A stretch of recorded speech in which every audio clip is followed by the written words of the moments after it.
ለቅድስት ቤተ ክርስቲያናችን መራር ሐዘን ሆነ። የቻናላችን ቤተሰቦች ቪዲዮን ላይክ፣ ሼር፣ ሰብስክራይብ ማድረግ እንዳይረሳ፣ እንዲሁም የሚሰማችሁ ስሜት ኮሜንት በማድረግ ያለውን አስተያየት የምንቀበል መሆኑን እናሳስባለን። ታላቁ የቤተ ክርስቲያን ሊቅ ብፁዕ ወቅዱስ አቡነ ዕንባቆም የቅዱስ ሲኖዶስ አባል ከዚህ ዓለም ድካም አረፉ።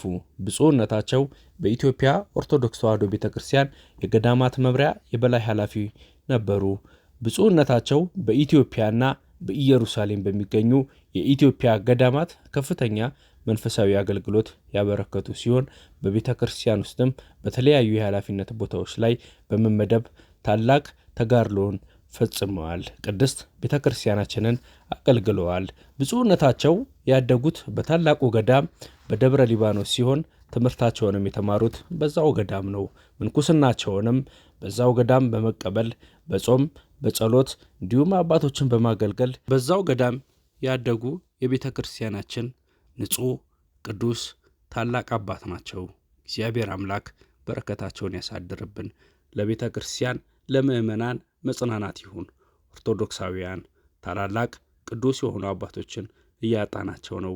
ስለሆነም እግዚአብሔር አምላካችን ይህንን ክፉ ጊዜ በአባቶቻችን ጸሎት እንዲያሻገረን አባቶቻችንን እንዲያቆየልን በጸሎትን በርታ።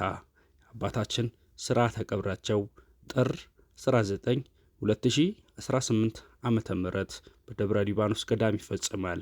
እግዚአብሔር አምላክ አባቶቻችንን ይጠብቅልን፣ ይህንን ክፉ ጊዜ ያሻገረን።